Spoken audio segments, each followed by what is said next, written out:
आप सबों को प्रेज द लॉर्ड। आज की सभा में आप सबका स्वागत है। आइए उस खुदावंद यीशु की हम महिमा करें जो अद्भुत परमेश्वर है, जो महान परमेश्वर है। प्रभु हम तेरी महिमा करते हैं, प्रभु हम तेरी बड़ाई करते हैं। तू सच्चा परमेश्वर है, तू अति महान परमेश्वर है। प्रभु हर सुबह हर शाम प्रभु हम आपके साथ गुजारना चाहते हैं। हर वक्त प्रभु यीशु हम आपके साथ रहना चाहते हैं। तू भला परमेश्वर है। मेरी आंखों में, मेरी सांसों में, मेरे होठों में, मेरी बातों में, इस दिल की हर धड़कन में तू। मेरी आंखों में, मेरी सांसों में, मेरे होठों में, मेरी बातों में, इस दिल की हर धड़कन में तू। आइए मिलकर गाएं। मेरी आंखों में, मेरी सांसों में, मेरे होठों में, मेरी बातों में, इस दिल की हर धड़कन में तू। मेरी आंखों में, मेरी सांसों में, मेरे होठों में, मेरी बातों में, इस दिल की हर धड़कन में तू। हर सुबह हर शाम गाएंगे यीशु नाम। हर सुबह हर शाम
स्वर्गीय पिता, हम आपके चरणों में आते हैं।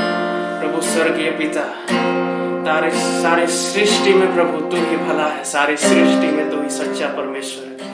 वो थैंक यू लॉर्ड, धन्यवाद यीशु।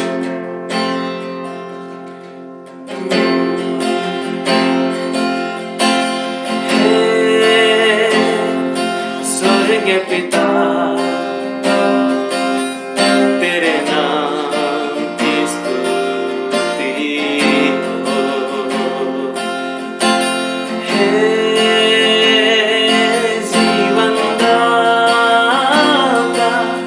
तेरे सम्मुख आते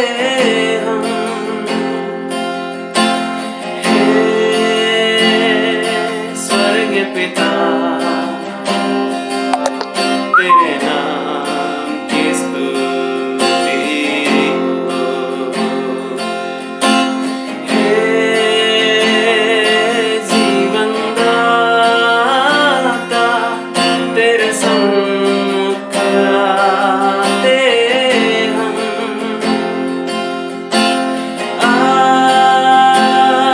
आराधना हो, आराधना, आराधना हो,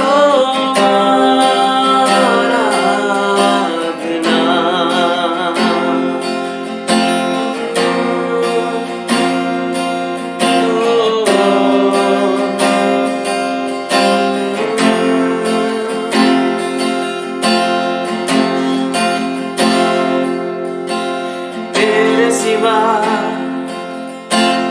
कोई नहीं, आराधना के हो,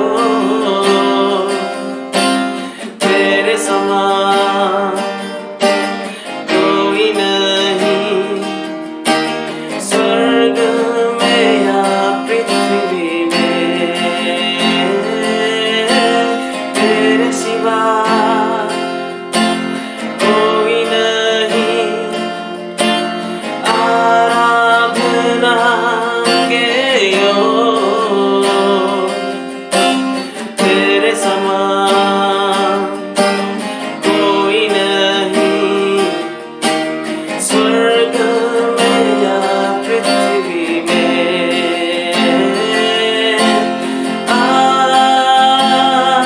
आराधना हो, आराधना,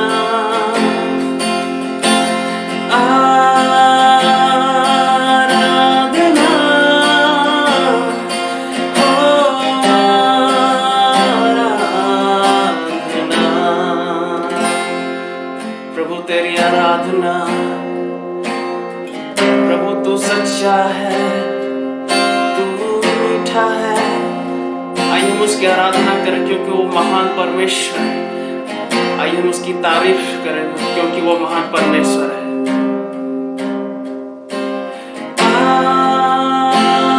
आराधना हो, आराधना,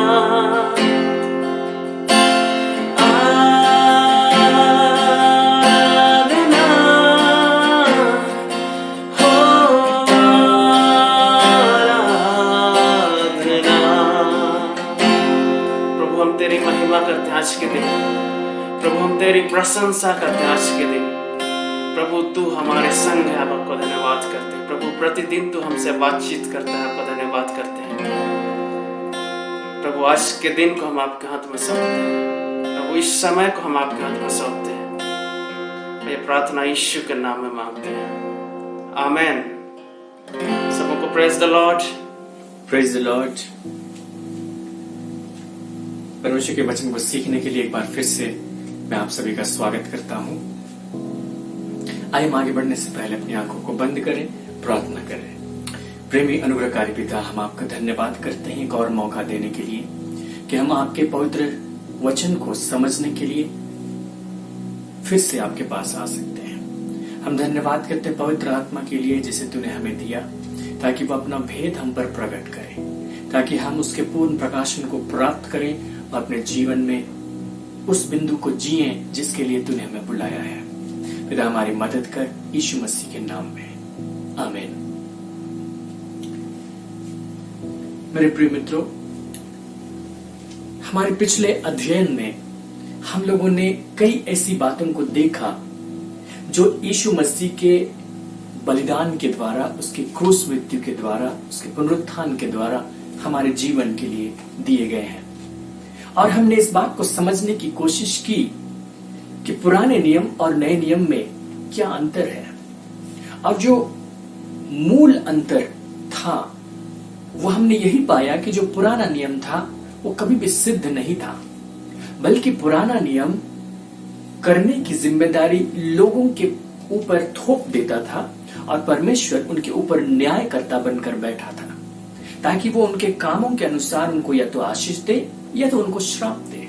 लेकिन परमेश्वर की ओर से मनुष्यों को कोई सहायता नहीं मिलती थी। लेकिन जब हम नए नियम को देखते हैं, नए नियम में दूसरी वाचा है, और ये जो वाचा है ये उस पुराने नियम की वाचा से श्रेष्ठ है। ये और भी उत्तम प्रतिज्ञाओं के साथ में बांधी गई है, और इसका जो प्रावधान है वो पुराने नियम से बेहतर है, क्योंकि यहाँ परमेश्वर ने हमारी जिम्मेदारी अपने ऊपर ली है और उसने बहुत सा काम यीशु मसीह के द्वारा हमारे लिए संपन्न कर दिया। हम उन सारी आशीषों को यीशु मसीह पर विश्वास करने के द्वारा प्राप्त करते हैं। पुराने नियम में लोग इसीलिए काम करते थे, इसीलिए परमेश्वर के पीछे चलते थे, उसकी आज्ञाओं को मानते थे, ताकि उसके बदले कुछ आशीषों को प्राप्त कर सके या कोई दर्जा पा सके। लेकिन नया नियम इसके उलट बातें करता है। नया नियम हमें बताता है कि यीशु मसीह पर विश्वास करने के द्वारा हमें परमेश्वर ने दान दे दिए, ताकि हम उस दान को प्राप्त करने के कारण उन कामों को करें जिनको हम पहले नहीं कर पा रहे थे। आज भी इसी क्रम में मैं एक और विषय पर आपसे बातचीत करना चाहता हूं, और उसकी तुलना करने के लिए मैं पुराने नियम की बातों से शुरू करूंगा, जिसका उल्लेख हमें इब्रानियों की पत्री में मिलेगा। जब हम इब्रानियों की पत्री को देखेंगे और उसके अध्याय 9 और उसके अध्याय 10, तो हमें ये पता चलता है कि जो उसका लेखक है वो इस बात को बताने की कोशिश करता है कि जो पुरानी वाचा थी उसमें जो प्रावधान थे और जो नई वाचा है उसमें जो प्रावधान है, दोनों में कितना बड़ा अंतर है। और वो यही दिखाने की कोशिश करता है कि पुराने नियम की बातें अधूरी थी और नए नियम में उसकी पूर्णता है। हम लोग इब्रानी और उसके अध्याय 9 और उसके पद 9 को पढ़ते हैं। यह तंबू वर्तमान समय के लिए एक दृष्टांत है, जिसमें ऐसी भेंट और बलिदान चढ़ाए जाते हैं जिनसे आराधना करने वालों के विवेक सिद्ध नहीं हो सकते। जो पुराने नियम का आराधना करने का तरीका था वो तंबू पर आधारित था, जो परमेश्वर ने उन्हें बनाने के लिए दिया था। और उस तंबू में 3 भाग थे और उन तीनों भागों में अलग अलग प्रकार के आराधना के नियम ठहराए गए थे। और उन सब का वर्णन ये जो लेखक है इब्रानियों की पत्री के 9वें अध्याय के शुरू से करता है। और उसमें जो लेखक है वो हमें यही दिखाने की कोशिश कर रहा है कि उस प्रावधान के तहत जब वे आराधना करने वाले परमेश्वर के पास आते थे, मिलाप के तंबू के पास आते थे, मंदिर में आते थे, तो उनके विवेक कदापि सिद्ध नहीं हो पाए। उनके विवेक सिद्ध नहीं हो पाए का अर्थ यही था कि उनका विवेक हमेशा उनको दोष देता रह गया। उनका विवेक ऐसी स्थिति में नहीं पहुंच पाया जब वो दोष भावना से पूर्ण रूप से मुक्त हो जाए, या उनके जो सिस्टम थे, उनके जो प्रावधान थे, वे ऐसे कॉन्फिडेंस उनको नहीं दे पाए जिसके तहत उनका विवेक परमेश्वर में पूर्ण शांति को प्राप्त करे। उनके अंदर से ये डर चला जाए कि परमेश्वर हमारे विरुद्ध में है। लेकिन नए नियम में जब यीशु मसीह का बलिदान हुआ, उसके बलिदान के द्वारा परमेश्वर ने उस दोष को जो पुराने नियम में था दूर किया। उसको हम इसी इब्रानियों की पत्री के 9वें अध्याय में पढ़ करके देख सकते हैं। 9वें अध्याय उसके पद 14, तो मसीह का लहू, क्योंकि वो तुलना करके कह रहा था, मसीह का लहू जिसने अपने आप को सनातन आत्मा के द्वारा परमेश्वर के सामने निर्दोष चढ़ाया, तुम्हारे विवेक को मरे हुए कामों से क्यों ना शुद्ध करेगा, ताकि तुम जीवते परमेश्वर की सेवा करो। पुराने नियम में उनके लिए आराधना के नियम थे, आराधना का सिस्टम था, उसके तहत वे परमेश्वर के पास आते थे, लेकिन उनका विवेक कभी सिद्ध नहीं हो सका। जबकि वहां पर भी बलिदान थे जो कि जानवरों का बलिदान था। लेकिन नए नियम के तहत यीशु मसीह का बलिदान हुआ और उसका लहू हमारे विवेक को इतना शुद्ध कर सकता है कि हम परमेश्वर की सेवा करें। पुराने नियम का लहू उनके विवेक को शुद्ध नहीं कर सका, सिद्ध नहीं कर सका, लेकिन नए नियम में यीशु का लहू हमारे विवेक को न सिर्फ शुद्ध करता है बल्कि उसे सिद्ध भी करता है। जब हम इब्रानियों की पत्री के अध्याय 9 को देखेंगे, हम हमेशा इस बात को पाएंगे कि पुराने नियम की तुलना नए नियम के साथ में बार बार हो रही है, और यही क्रम पूरे इब्रानियों की पत्री में चलता है। 10वें अध्याय में भी यही बातें लिखी गई है। 10वें अध्याय के पहले पद को अगर हम देखें, वहां कहा क्या है, क्योंकि व्यवस्था, पुराना नियम तो व्यवस्था पर आधारित थी, क्योंकि व्यवस्था जिसमें आने वाली अच्छी वस्तुओं का प्रतिबिंब है, छाया है, पर उनका असली स्वरूप नहीं, इसलिए उन एक ही प्रकार के बलिदानों के द्वारा जो प्रतिवर्ष अचूक चढ़ाए जाते हैं, पास आने वालों को कदापि सिद्ध नहीं कर सकती। वो मूल वस्तुओं की छाया है, और जो भी बलिदान वहां पर होते थे वे पास आने वालों को, अर्थात जिनके लिए बलिदान चढ़ाए जाते थे, उनको कदापि सिद्ध नहीं कर सकते। जो लोग उस सिस्टम के तहत परमेश्वर के पास में आते थे, हालांकि वो सिस्टम भी परमेश्वर की तरफ से ही ठहराया गया था, लेकिन वे लोग कदापि सिद्ध नहीं हो सकते थे। उसका कारण इसके आगे लिखा गया है कि यह अनहोना है कि बैलों और बकरों का लहू मनुष्य के पापों को दूर करे। और पुराने नियम के तहत तो उन्हीं का लहू चढ़ाया जाता था, और जो भी सिस्टम वहां थी वो छाया मात्र थी, वो प्रतिबिंब था, लेकिन मूल वस्तुएं तो मसीह की है। और इसकी तुलना की गई है यीशु मसीह के बलिदान के साथ। जो पुराने नियम का बलिदान था वो पास आने वालों को कभी सिद्ध नहीं कर सकता था, उनके विवेक को भी सिद्ध नहीं कर सकता था, उनके व्यक्तित्व को भी सिद्ध नहीं कर सकता था। लेकिन जो नया नियम है उसमें यीशु का बलिदान है, और यीशु का बलिदान अपने पास आने वालों को सिद्ध करता है। इसी को 10वें अध्याय के पद 14 में लिखा गया है, क्योंकि उसने एक ही चढ़ावे के द्वारा उन्हें जो पवित्र किए जाते हैं सर्वदा के लिए सिद्ध कर दिया है। एक ही चढ़ावे के द्वारा, अर्थात यीशु मसीह के एक ही बलिदान के द्वारा, क्योंकि यहाँ पर पुराने नियम के समान बार बार बलिदान चढ़ाए जाने की बातें नहीं है, लेकिन उसके एक ही बलिदान के द्वारा जितने लोग पवित्र किए जाते हैं। पिछले अध्ययन में हमने सीखा था कि जो लोग यीशु के विश्वासी हैं वही लोग पवित्र किए गए हैं, अर्थात हम लोग पवित्र किए गए हैं। और इस पद के अनुसार जितने लोग भी पवित्र किए जाते हैं उनको सर्वदा के लिए सिद्ध कर दिया है। यही है पुराने नियम और नए नियम की तुलना। पुराना नियम तो उन्हें एक बार के लिए भी सिद्ध नहीं कर सकता था, वहां लिखा उन्हें कदापि सिद्ध नहीं कर सकता था, किसी भी प्रकार से सिद्ध नहीं कर सकता था।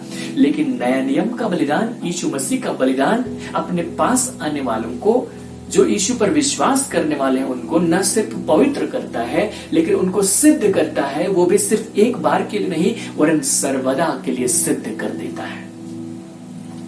लेकिन यदि हम अपने जीवन को देखेंगे, अपने व्यवहारिक जीवन को देखेंगे, तो हम पाएंगे कि वहां पर सिद्धता दिखाई नहीं देती। वहां पर कई चूक हो जाती है, कई ऐसी घटनाएं घट जाती, कैसे काम हो जाते हैं हमारे द्वारा जिसकी वजह से हमारा विवेक भी हमें दोष देने लगता है। तो फिर हम कैसे कह सकते हैं कि हम सर्वदा के लिए सिद्ध हो गए? लेकिन यदि परमेश्वर का वचन यहाँ पर लिखा गया है तो उसका अर्थ यही है कि उसने सर्वदा के लिए सिद्ध जरूर किया है। वो बातें सिर्फ हवा में लिखी नहीं गई हैं। और इसको समझने में मुझे बहुत समय लगा, लेकिन मैं उम्मीद करता हूं कि आप इसे समझते होंगे। पिछली बार मैंने आपको यह भी बताया था कि जो मनुष्य है वो 3 भागों वाला प्राणी है, शरीर, प्राण और आत्मा। तो जो यीशु मसीह का बलिदान है, उसने जब प्राथमिक रूप से कहीं पर काम किया तो उसने मनुष्य के आत्मा में काम किया। तो जब उसका वचन कहता है कि उसने हमें पवित्र किया, उसने हमें आत्मा में पवित्र किया। और उसका वचन कहता है जिनको उसने पवित्र किया उन्हें सिद्ध भी किया सर्वदा के लिए, तो यह उसने आत्मा में ही किया। क्योंकि यह शरीर के लिए संभव नहीं है। हम डिड्यूस कर सकते हैं, हम वहां से इस नतीजे को निकाल सकते हैं कि यह शरीर के लिए नहीं है, क्योंकि शरीर के द्वारा हम कई ऐसी भूल चूक कर जाते हैं जिसे कहा नहीं जाता कि शरीर सर्वदा के लिए सिद्ध है। और न तो अपने प्राण के लिए हम कह सकते हैं, क्योंकि जो हमारा प्राण है, जहां के द्वारा हम इस पूरी दुनिया में काम करते हैं, जीते हैं, हमारे सोच विचार, हमारी भावना, हमारी इच्छा, हमारी स्मृतियां, वो भी सिद्ध नहीं होता, क्योंकि अपने मनों में भी कई बार हम चूक कर जाते हैं, पापों में पड़ जाते हैं और ऐसी घटनाएं हो जाती हैं। तो न तो हम कह सकते कि शरीर सिद्ध है, न तो हम कहते हैं कि प्राण सिद्ध है। तब तो सिर्फ एक ही भाग बच गया जिसको उसने सिद्ध किया होगा, और वह है आत्मा। और यही बात यीशु मसीह अपने प्रचार के दरमियान करते थे। उसने फरीसियों को कई बार डांटा और उसने कहा कि तुम लोटे और थाली को बाहर से मांजते हो, पर भीतर सब प्रकार की गंदगी है। तुम्हारे अंदर में गंदगी है, तुम्हारे अंदर में अंधकार है, और तुम बाहर से उसे चमकाने की कोशिश कर रहे हो। इसका मतलब है कि यीशु मसीह ने फरीसियों के समान काम नहीं किया।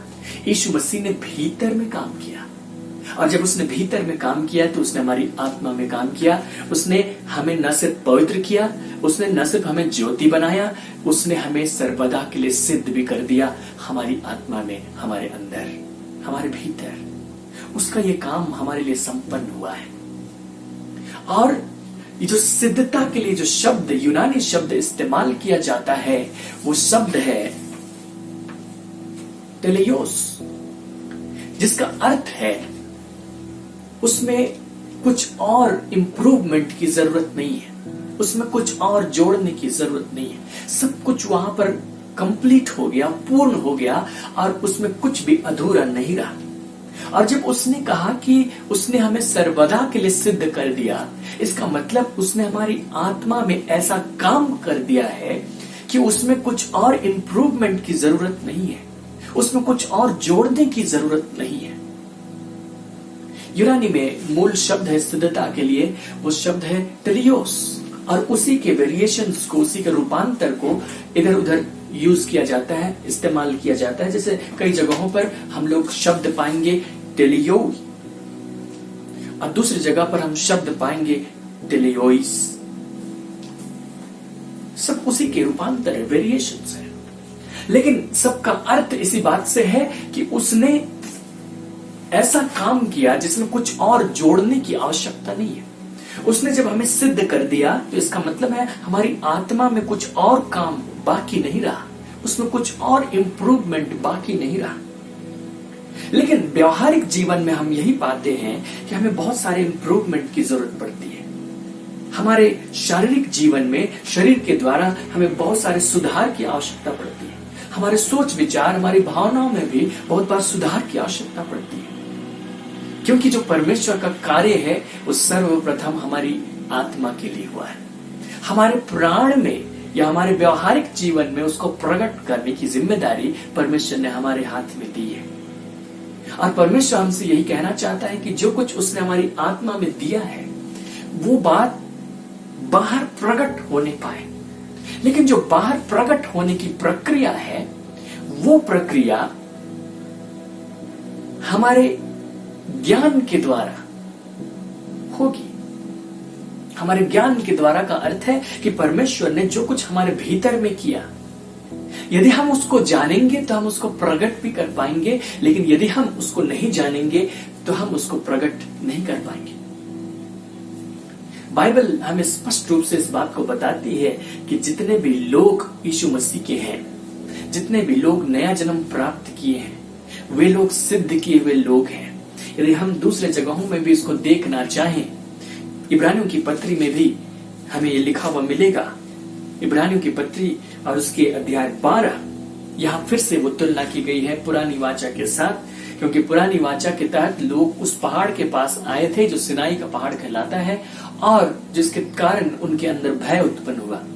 लेकिन हम लोग दूसरे पर्वत के पास में आए हैं जो इस पृथ्वी का नहीं, वो सियोन का पहाड़ है, जिसको हम पद 22 से पढ़ते हैं। इब्रानी 12 पद 22, पर तुम सियोन के पहाड़ के पास और जीवते परमेश्वर के नगर स्वर्गीय यरूशलेम के पास और लाखों स्वर्गदूतों और उन पहिलौठों की साधारण सभा और कलीसिया जिनके नाम स्वर्ग में लिखे हुए हैं, और सबके न्यायी परमेश्वर के पास और सिद्ध किए हुए धर्मियों की आत्माओं और नई वाचा के मध्यस्थ यीशु और छिड़काव के उस लहू के पास आए हो जो हाबिल के लहू से उत्तम बातें कहता है। उसने कहा तुम एक दूसरे पर्वत के पास आए हो, सियोन के पर्वत के पास, और जीवते परमेश्वर के नगर स्वर्गीय यरूशलेम के पास, सिद्ध किए हुए धर्मियों की आत्माओं के पास। बाइबल हमें इस बात को बताती है कि संसार में प्रत्येक मनुष्यों को अगर देखा जाए तो हम कह सकते हैं कि वे पापी हैं। रोमी 3:23 कहता है कि सब ने पाप किया, परमेश्वर की महिमा से रहित है। लेकिन पद 24 में वो कहता है कि परंतु उसके अनुग्रह के कारण, उस छुटकारे के द्वारा जो यीशु मसीह में हम सेंत मेंत धर्मी ठहराए जाते हैं। परमेश्वर ने देखा संसार के सब लोग पापी हैं और उनको पापी ही कहा जा सकता है, लेकिन उसने यीशु मसीह पर विश्वास करने वालों को सेंत मेंत धर्मी ठहराया है। रोमी 5:1 में लिखा है कि हम विश्वास से धर्मी ठहरे, और इसी को यहां लिखता है कि सिद्ध किए हुए धर्मियों की आत्माओं के पास। सो हर एक विश्वास करने वाले लोग न सिर्फ धर्मी हैं, बल्कि उन्हें पवित्र भी किया गया है और उन्हें सिद्ध भी किया गया है। तो हम जो आए हैं सियोन के पर्वत के पास, वहां पर किन लोगों का समूह है? वहां पर लिखा है कि पहलौठों की साधारण सभा है। वहां पर जिन लोगों का समूह है वो लोग सिद्ध किए हुए धर्मी हैं, सिद्ध किए हुए धर्मी लोग हैं। और वहां पर जब हम आए हैं तो हम सिर्फ आकर के बाहर से देखते नहीं हैं, लेकिन हम उस झुंड में शामिल हो जाते हैं। इसका अर्थ है कि हम लोग भी सिद्ध किए हुए धर्मियों की आत्माएं हैं, अर्थात हमारी आत्माएं धर्मी और सिद्ध की गई है। परमेश्वर का वचन हमें इस बात को स्पष्टता से बताता है। परमेश्वर का वचन छिपाता नहीं है कि क्या हुआ, लेकिन जो हमारा अनुभव है हमें ऐसा सोचने नहीं देता। कोई मनुष्य अपने आप में ये सोच नहीं सकता कि मैं धर्मी हूं, कोई मनुष्य ये सोच नहीं पाता कि मैं सिद्ध हूं, मैं पवित्र हूं। लेकिन परमेश्वर का वचन हमें बताता है कि वो ऐसा है। यदि वो यीशु पर विश्वास करता है, नया जन्म प्राप्त किया है, तो ऐसा है।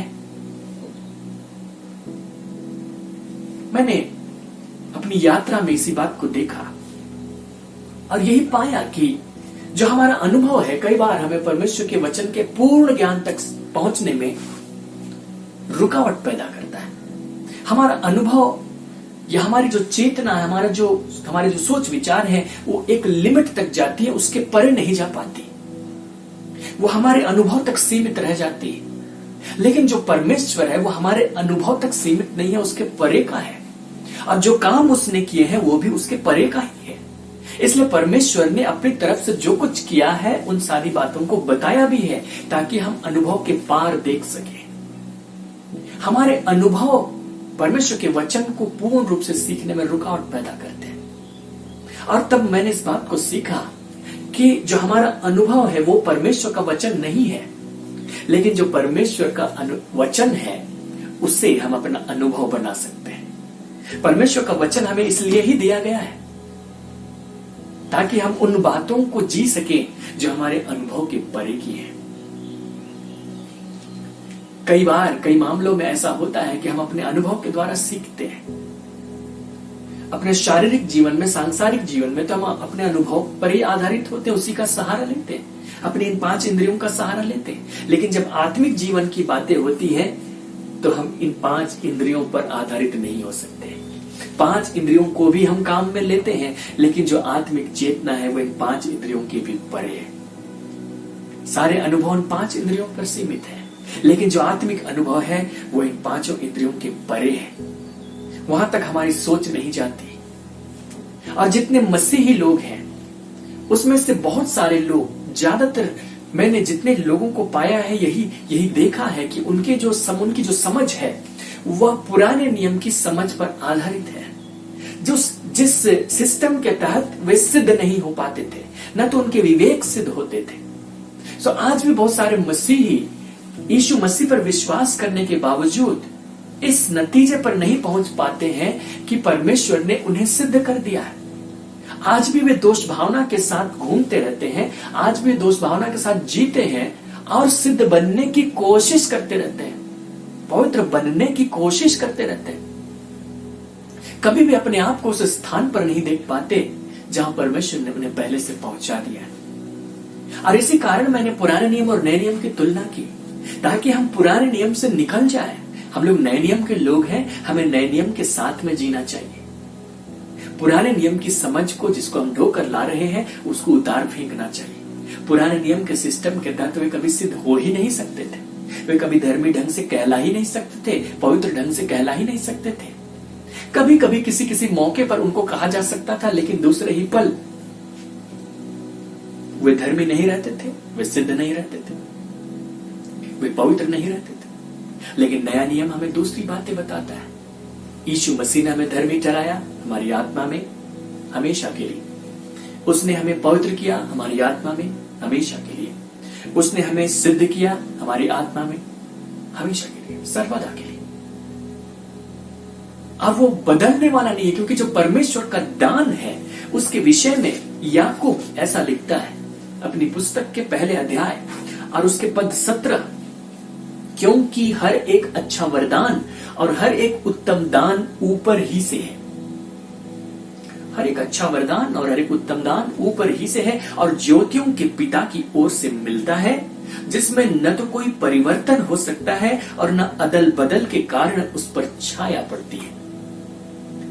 यह सारा दान, जैसे मैंने कहा कि धर्म ठहरना, पवित्र ठहरना, सिद्ध होना, यहां तक कि हमें ज्योति बना दिया गया, ये सारे दान किसकी तरफ से आते हैं? ये सारे दान परमेश्वर की तरफ से आते हैं। ये गिफ्ट के तौर पर आते हैं, उपहार के तौर पर आते हैं। ये हमारे अचीवमेंट नहीं है, ये हमारे मेहनत का परिणाम नहीं है, ये हमारे मेहनत का प्रतिफल नहीं है, हमारे कामों के आधार पर हमें दिया गया नहीं है, लेकिन ये परमेश्वर का दान है जो हमें मुफ्त में विश्वास करने के कारण दिया जाता है। और इसके विषय में याकूब स्पष्ट रूप से लिखता है कि जब ये दिया गया तो ये अचूक है, इस पर फेर बदल नहीं होती और उस पर कोई परिवर्तन नहीं होता, न तो अदल बदल के कारण उस पर छाया पड़ती है। तो परमेश्वर का दिया हुआ दान में कोई फेर बदल नहीं हो सकता कि आपको सर्वदा के लिए सिद्ध कर दिया गया तो उसमें फेर बदल कर दिया जाए और कहा जाए कि नहीं नहीं, कभी कभी के लिए सिद्ध है, कभी कभी के लिए सिद्ध नहीं, कभी कभी के लिए पवित्र है, कभी कभी के लिए नहीं। उसको परिवर्तित किया ही नहीं जा सकता, क्योंकि वो परमेश्वर का दान है, वो परमेश्वर का किया हुआ काम है। अगर धार्मिकता और पवित्रता और सिद्धता हमारे कामों के बलबूते पर होती तब तो उसमें अदल बदल हो सकता था, तब तो उसमें छाया पड़ सकती थी, क्योंकि हमारे काम वैसे ही दिखते हैं, कभी धर्मी के समान, कभी पापी के समान, कभी पवित्र के समान, कभी अधर्मी के समान। उसमें अदल बदल होती, उसमें छाया पड़ती और हम कभी भी स्थिर या सर्वदा के लिए एक समान नहीं कहला सकते थे। लेकिन यह दान परमेश्वर की ओर से आया है, यह परमेश्वर का काम है और परमेश्वर जब काम करता है वो पूरी सिद्धता के साथ काम करता है। कोई उस पर उंगली नहीं उठा सकता, कोई नहीं कह सकता कि उसका काम अधूरा है। उसने पूर्णता के साथ काम किया है और उसने यह हमारी आत्मा में किया है। सो हमें अपनी आंखें खोलनी चाहिए, अपनी समझ को खोलना चाहिए और ये देखना चाहिए कि चाहे हमारे अनुभव कुछ भी कह रहे हो, परमेश्वर का वचन हमें आत्मिक सच्चाई को बता रहा है। और ये जो आत्मिक सच्चाई है, इसका जो ज्ञान है, वो हमारे जीवन को एक नई दिशा देने के लिए बहुत आवश्यक है। ऐसा नहीं है कि बाइबल हमें ये नहीं कहती कि तुम पवित्र बनो। नए नियम में ही कहा गया है, पतरस अपनी पत्री में कहता है कि अपने सारे चाल चलन में पवित्र बनो। और यीशु मसीह ने अपने उपदेश के दरमियान हमसे कहा था मत्ती 5:48 में कि सिद्ध बनो जैसा तुम्हारा स्वर्गीय पिता सिद्ध है। दोनों प्रकार की बातें हैं, लेकिन जब हम पुराने नियम की समझ के साथ में आ रहे हैं तो हम वहीं तक रुक जाते हैं। हमको लगता है कि कहा गया है कि पवित्र बनो, अभी तक हमें बनना ही है, रोज हमें बनना ही है। शायद किसी दिन बन पाएंगे या पता नहीं कभी उस तक पहुंच पाएंगे कि नहीं। सिद्ध बनो, बनना है, हम है नहीं। शायद किसी दिन सिद्ध बन पाएंगे, लेकिन विवेक हमें इजाजत नहीं देता कि हम सोच पाए कि हम सिद्ध हैं। लेकिन हमें जानना चाहिए कि नया नियम दोनों प्रकार की बातें करता है। वो कहता है पवित्र बनो अपने चाल चलन में, वो कहता है सिद्ध बनो जैसा तुम्हारा स्वर्गीय पिता सिद्ध है अपने व्यवहार में। क्योंकि मत्ती में जहां पर यीशु मसीह बातें कर रहे थे, पहाड़ी उपदेश दे रहे थे, 5वें अध्याय और पद 48, उसने कहा था कि इसलिए सिद्ध बनो जैसा तुम्हारा स्वर्गीय पिता सिद्ध है। दरअसल वो व्यवहारिक सिद्धता की बात थी, क्योंकि उसके ऊपर उसने कहा कि तुम अपने प्रेम रखने वालों से तो प्रेम रखते ही हो, लेकिन मेरा कहना यह है कि अपने बैर रखने वालों से भी तुम प्रेम रखो, सताने वालों के लिए प्रार्थना करो। व्यवहार में सिद्ध बनो, क्योंकि यदि तुम अपने भाइयों को ही नमस्कार करते हो तो कौन सा बड़ा काम करते हो, अन्य जाति भी ऐसे ही कहते हैं। तो व्यवहारिक रूप से सिद्धता की बात थी, इसलिए उसने कहा इसलिए सिद्ध बनो। तो व्यवहारिक रूप से सिद्धता का व्यवहार करने की शिक्षा भी है, व्यवहारिक रूप से पवित्र बनने की शिक्षा भी है, लेकिन आत्मा में जो पवित्रता और सिद्धता दी गई है उसको भी बताया गया है। हमें दोनों बातों को साफ साफ जानना चाहिए, दोनों बातों को स्पष्ट रूप से जानना चाहिए, क्योंकि यदि हम इस बात को नहीं जान पाएंगे कि हम अंदर से सिद्ध किए गए, यीशु मसीह ने हमारे भीतर में वो काम निपटा दिया है, तो हम बाहर से कभी भी सिद्ध नहीं हो सकते, हमारा विवेक भी कभी शुद्ध नहीं हो सकता और हमें निरंतर दोष देता रहेगा। लेकिन जब हम भीतर के मसीह के उस काम को देखेंगे और जानेंगे, हमारे विवेक सिद्ध हो जाएंगे और हम उस जीवन को जी सकते हैं, हम उसको बाहर निकाल सकते हैं जो हमारे भीतर में डाला गया है।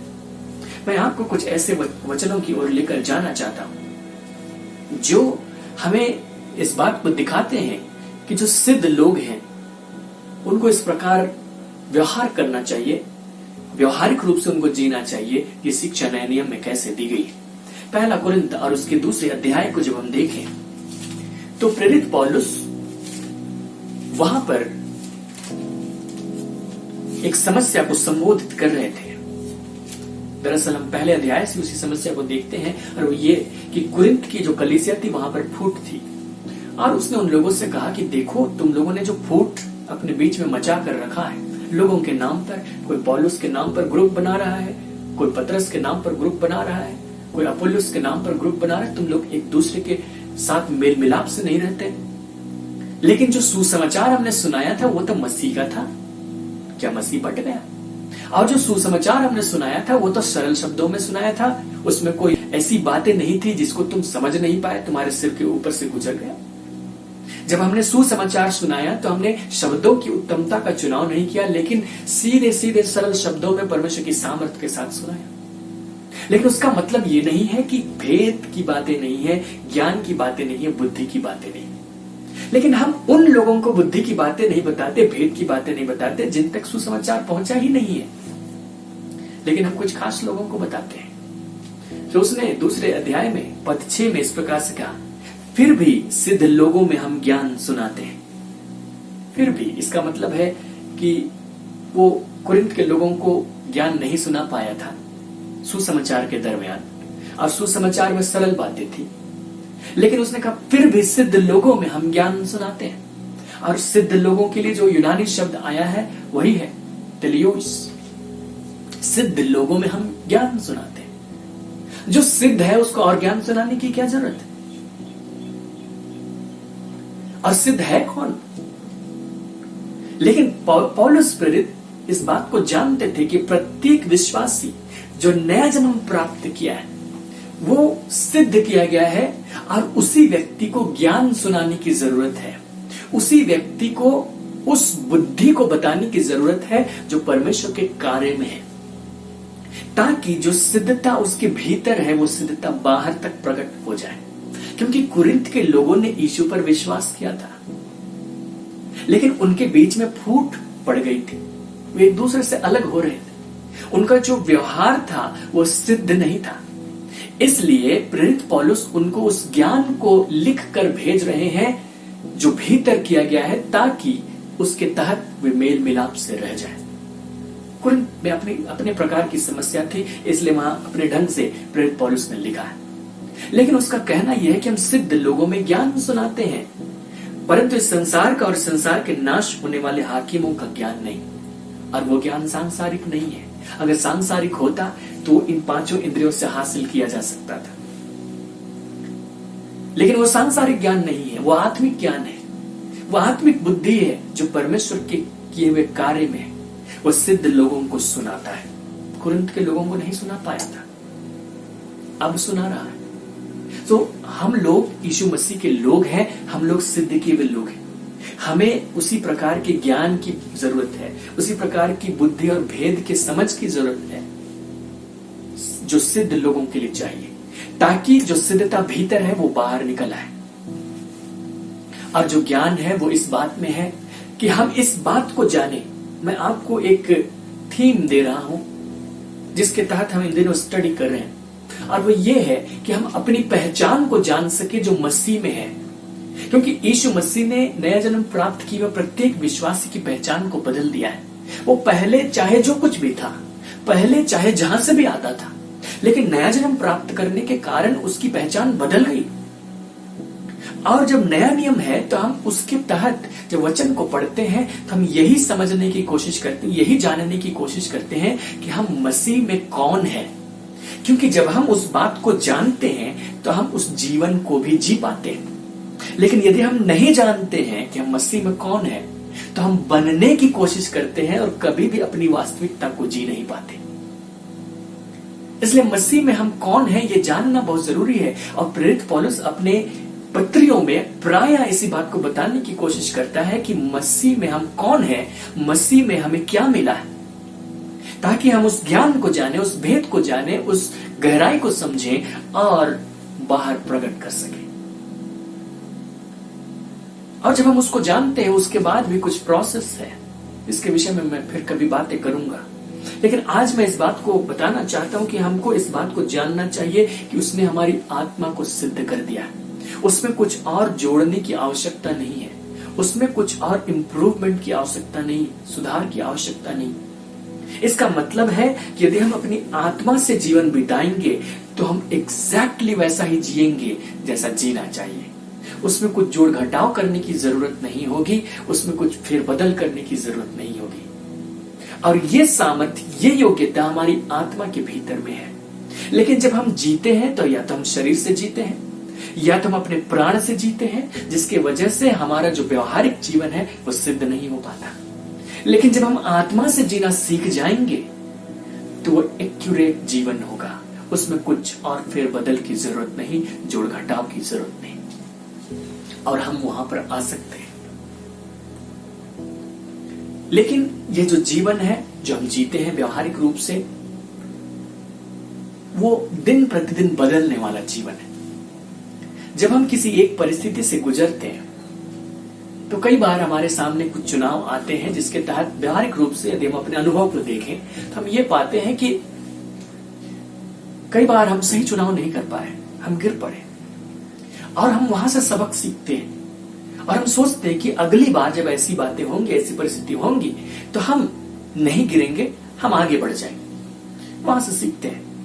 लेकिन जब दूसरा दिन आता है तब परिस्थिति दूसरा रूप लेकर हमारे सामने आती है जिसके लिए हम तैयार नहीं रहते, और फिर उस परिस्थिति से हम टकराते हैं और तब कुछ घटनाएं होती है, कभी हम पार हो जाते हैं, कभी हम गिर पड़ते हैं। ऐसा ही होता चला जाता है जब तक हमारा जीवन शरीर में, इस संसार में रहता है।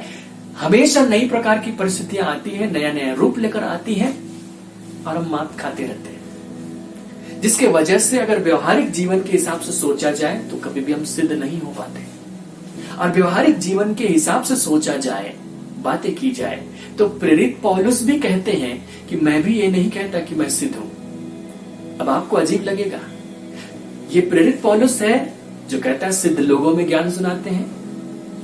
भाई कोई तो सिद्ध है जिसको वो ज्ञान सुनाता है, और अगर प्रेरित पौलुस खुद सिद्ध नहीं है तो फिर वो सिद्ध लोगों को क्यों ज्ञान सुनाता है?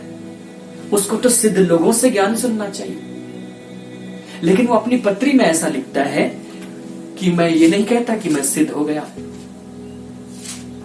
मैं आपको वहां पर लेकर जाना चाहता हूं ताकि इस बात को समझा सकूं कि वो क्या कहना चाहता है, वो किस प्रकार की चेतना हमें देना चाहता है, ताकि हम भी वही चेतना रखें। फिलिपियों की पत्री और उसके 3 अध्याय और पद 12, उसके पहले उसने बहुत सारी बातों को कहा था, उसी के क्रम में वो कह रहा था, पर हम अब सिद्धता के लिए इसे इस्तेमाल करेंगे।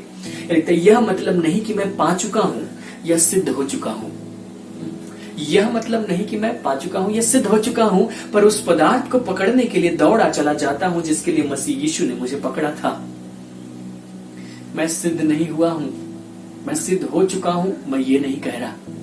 ये प्रेरित पौलुस के इस कथन से साफ साफ प्रकट होता है। इसका मतलब प्रेरित पौलुस सिद्ध नहीं है, या फिर प्रेरित पौलुस को शायद ये ज्ञान नहीं है कि वो सिद्ध हो चुका है। ना ना ना, ऐसी बातें नहीं। मैं इसको पूरा पढ़कर आपको सुनाता हूं। यह मतलब नहीं कि मैं पा चुका हूं या सिद्ध हो चुका हूं, पर उस पदार्थ को पकड़ने के लिए दौड़ा चला जाता हूं जिसके लिए मसीह यीशु ने मुझे पकड़ा था। हे भाइयों, मेरी भावना यह नहीं कि मैं पकड़ चुका हूं, परंतु केवल यह एक काम करता हूं कि जो बातें पीछे रह गई हैं उनको भूलकर आगे की बातों की ओर बढ़ता हुआ निशाने की ओर दौड़ा चला जाता हूं, ताकि वह इनाम पाऊं जिसके लिए परमेश्वर ने मुझे मसीह यीशु में ऊपर बुलाया है। हम में से जितने सिद्ध हैं यही विचार रखें। देखिए, प्रेरित पौलुस ये नहीं कहता कि मैं सिद्ध नहीं हूं, कहते हम में से जितने सिद्ध हैं वो यही विचार रखें। कितने सिद्ध हैं? सब के सब। हम में से का अर्थ है कि हम जितने नया जन्म पाए हुए विश्वासी हैं उनमें से सबके सब सिद्ध हैं और सब यही विचार रखें जो विचार मैं रखता हूं। और वो विचार क्या है कि हमको जानना तो चाहिए कि हम सिद्ध हैं, लेकिन हमारी यह भावना नहीं कि हमने पकड़ लिया है, लेकिन हमारी भावना इस प्रकार से है कि मानो हम एक यात्रा में है, मानो हम एक दौड़ में है, मानो हम एक प्रतियोगिता में है और हम रेस को जीतने के लिए जा रहे हैं। हम आगे की ओर बढ़ते चले जा रहे हैं, निशाने की ओर बढ़ते चले जा रहे हैं। जब हम इस भावना के साथ में जिएंगे, इस विचार के साथ में आगे बढ़ेंगे, तो जो हमारा व्यवहारिक पक्ष होगा उसमें भी सिद्धता की झलक आएगी। उस इनाम के तरफ जाने से जो मसीह यीशु ने हमारे लिए स्वर्ग पर रखा है, हम उसकी तरफ जाते चले जाते हैं।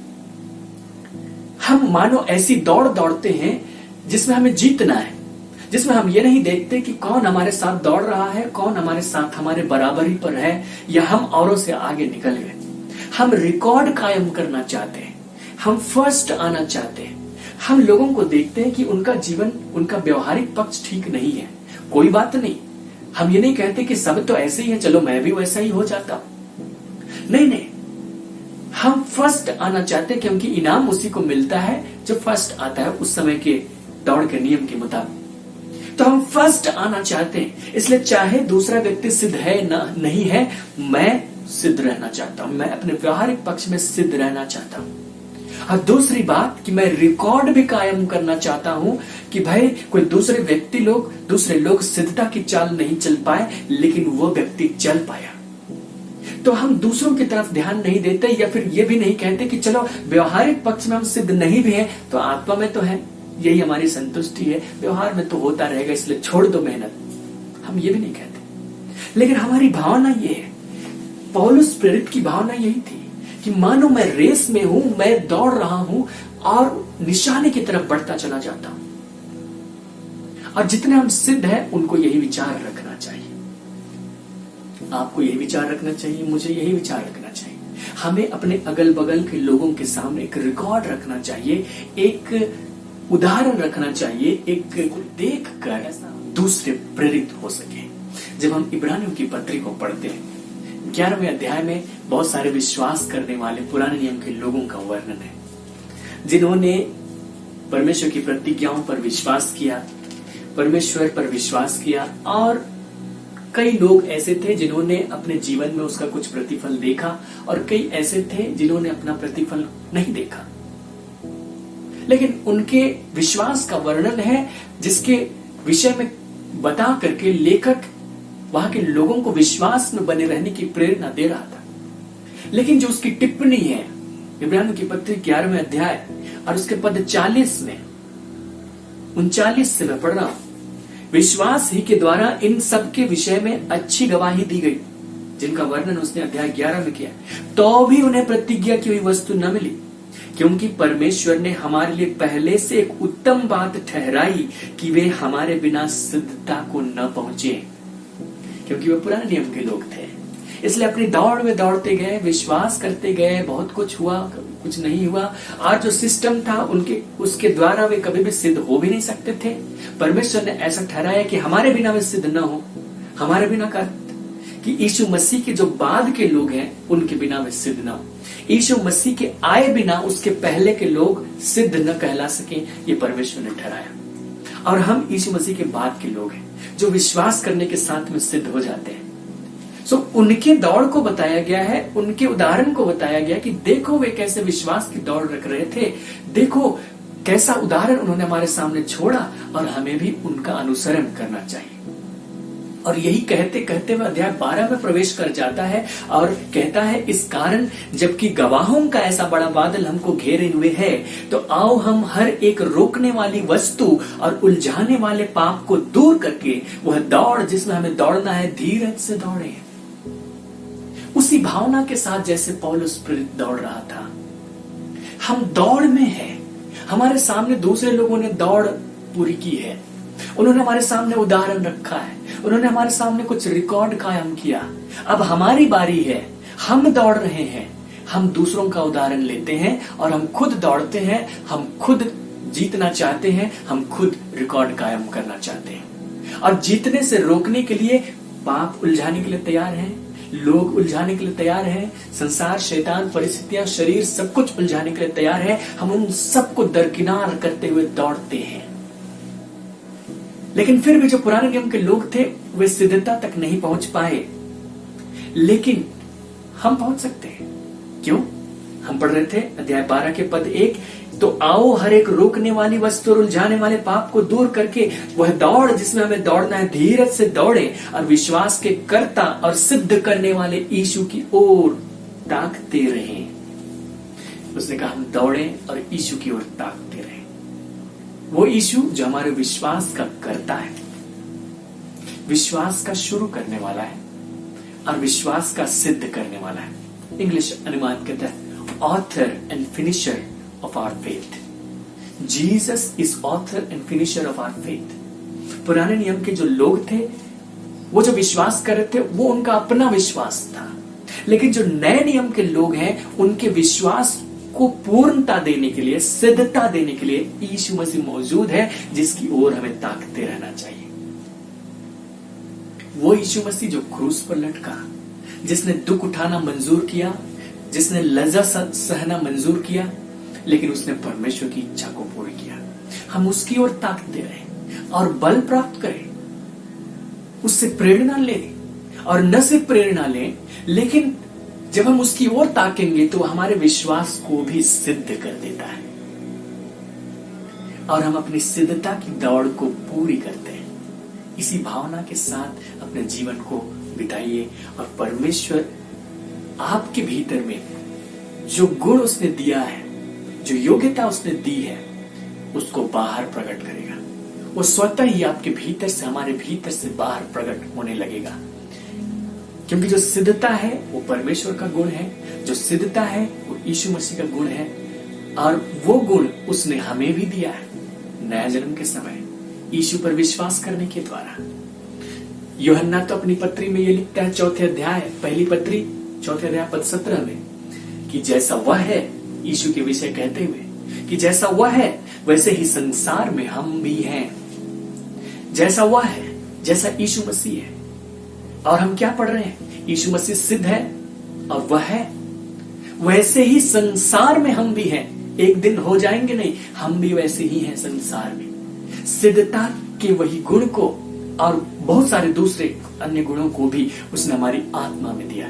आत्मा में हम ठीक वैसे ही हैं जैसा कि यीशु मसीह। हम वैसा ही बनाए गए हैं। हम उसको बाहर ला सकते हैं, हम उसको जी सकते हैं, पर उसका ज्ञान रखें और अपनी भावनाएं सही रखें। परमेश्वर आपकी सहायता करे।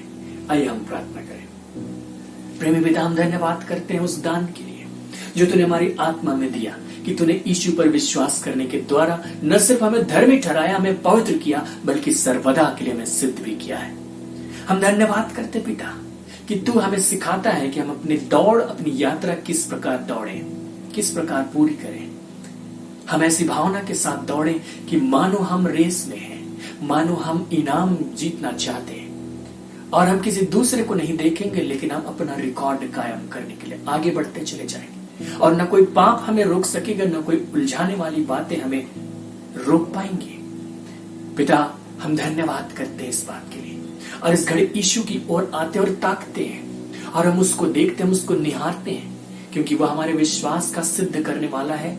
और उसने अपनी दौड़ पूरी की, उसने सबसे अच्छा रिकॉर्ड कायम किया, सबसे अच्छा उदाहरण हमारे सामने रखा, हम उसकी ओर ताकते हैं, हम उसको देखते हैं। पिता, हमारे अंदर में उस प्रेरणा को उत्पन्न कर कि हम वैसा ही जीवन जी सके जैसा यीशु मसीह जिया, ताकि जो काम तूने हमारे भीतर किया है वो इस संसार के लोगों के सामने भी प्रकट हो जाए। धन्यवाद हमारी प्रार्थना को सुनने के लिए, यीशु मसीह के नाम में, आमीन। प्रिय मित्रों, हम आपका धन्यवाद करते हैं हमारे साथ बाइबल स्टडी में जुड़ने के लिए। आगे भी हमारे साथ जुड़े रहिए। परमेश्वर आपको आशीष दे।